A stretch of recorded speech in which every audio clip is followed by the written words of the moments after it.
زندہ عقیقہ محرم مہینے کی 10ویں تاریخ کا. اچھا ہاں محرم کی 10ویں تاریخ میں عقیقہ. ہلو السلام علیکم.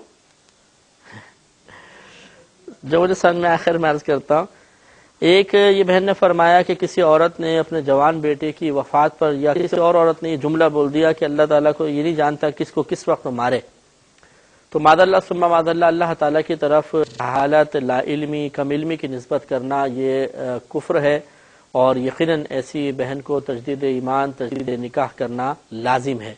اگر نہیں کریں گی تو ان کا سوشل بائیکاٹ کیا جائے گا، اور یہ کفر صریحی کے اندر آتا ہے جو اللہ کی طرف عیب کی نسبت صراحتاً کی جاتی ہے، اس سے کفر صریحی کے اندر شمار کیا گیا ہے. بہت سخت حکم ہے، اس لیے کفر الزامی ثابت ہوگا، ان کو سمجھایا جائے. بہن نے فرمایا کہ آپ نے کہا تھا غیبت کی تعریف یہ ہے کہ کسی مسلمان بھائی کی وہ برائی جو اس کی ذات میں موجود ہو، برائی کی نیت سے بیان کرنا غیبت ہے.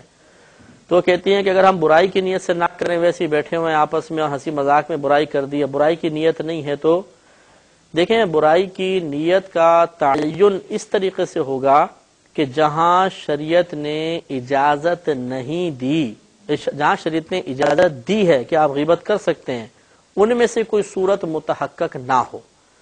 مثال کے طور پر جس نے حیا کا پردہ اپنے چہرے سے ہٹا دیا، اس کی غیبت نہیں سرکار نے فرمایا، تو اعلانیہ گناہ کرنے والے کی غیبت ہو سکتی ہے. نمبر 2، اگر آپ حاکم اسلام کے پاس جاتے ہیں اپنا کوئی مقدمہ لے کر، اس میں آپ غیبت کر سکتے ہیں. مفتی سے آپ معلوم کر رہے ہیں فتویٰ، اور یقینی سی بات ہے دوسرے کی پوری باتیں بیان کرنی ہوں گی تب صحیح فیصلہ ہو سکتا ہے.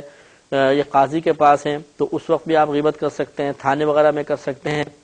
اسی طرح نبی کریم صلی اللہ علیہ وسلم نے ارشاد فرمایا کہ جس سے مشورہ طلب کیا جائے وہ امین ہے، یعنی اگر آپ مشورہ دینا چاہتے ہیں تو پھر آپ غیبت کا لحاظ نہیں کریں گے. اب جیسے کسی نے پوچھا ہم اپنی بچی کا نکاح فلاں لڑکے سے کرنا چاہتے ہیں، وہ کیسا ہے، اب یا تو آپ کہہ دیں میں کچھ نہیں کہہ سکتا ہوں، آپ کسی اور سے معلوم کریں، اور اگر آپ بتانا چاہتے ہیں تو بالکل اب اس صورت میں بھی غیبت جائز ہوتی ہے.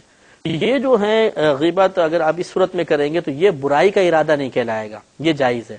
اس کے علاوہ جو ہے وہ برائی کا ارادہ ہی کہلائے گا، چاہے آپ اسے کہہ رہے ہیں کہ ہمارا قصد و ارادہ نہیں تھا، لہذا برائی کے ارادے سے کیا، جس کو عرف عام میں برائی کا ارادہ کہتے ہیں، تب بھی ہنسی مذاق میں کیا تب بھی وہ برائی کا ارادہ ہی کہلائے گا، کیونکہ ان میں سے نہیں شامل ہے.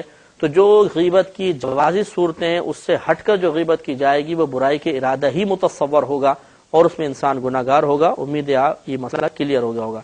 یہ فرمایا کہ کیا ایسا کوئی ہے، یہ صحیح بات ہے کہ گناہ گاروں کی آنکھیں نیلے رنگ کی ہوں گی.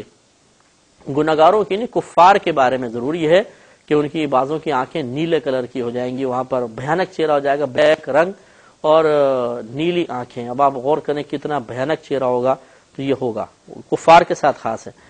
ایک بہن نے فرمایا کہ کیا کوئی سوٹ وغیرہ بطور زکوٰۃ دے سکتے ہیں؟ تو جی ہاں، زکوٰۃ کی مد میں دینے کے لیے روپیہ کیش وغیرہ یہی ضروری نہیں ہوتا.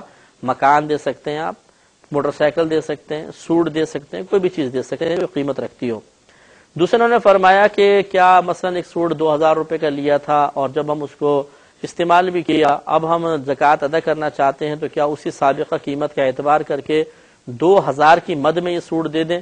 ایسا نہیں ہوتا. وہی جو آپ کا کویشچن آخر میں آپ نے وضاحت کے لیے پوچھا کہ قیمت خرید کا اعتبار ہوگا یا اس وقت کی موجودہ قیمت کا اعتبار ہوگا.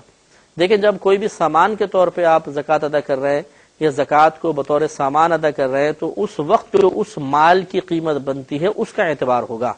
چنانچہ یہ سوٹ اگر آپ نے 1 سال پہلے 2000 کا لیا تھا تو اب یہ 2000 کا نہیں رہا. استعمال کے بعد اب آپ کسی بھی دکاندار سے اس کی قیمت لگوا لیں کتنی ہوگی، میرے خیال میں 400-500 روپے بھی نہیں ملیں گے. تو اگر دینا بھی چاہیں تو 400-500 روپے زکوٰۃ میں کٹیں گے، قیمت خرید کا اعتبار نہیں ہوگا. اس طرح تو ہر ایک اپنی چیز کی قیمت میں اس کی قیمت 1 لاکھ روپے فرض کر لوں کہ میں تو 1 لاکھ میں بیچوں گا اور پھر اس کو 1 لاکھ ادا کر دوں زکوٰۃ کی مد میں، تو ایسے تو ہر شخص اپنا پین بھی کروڑوں روپے کا تصور کر کے اور وہ اپنے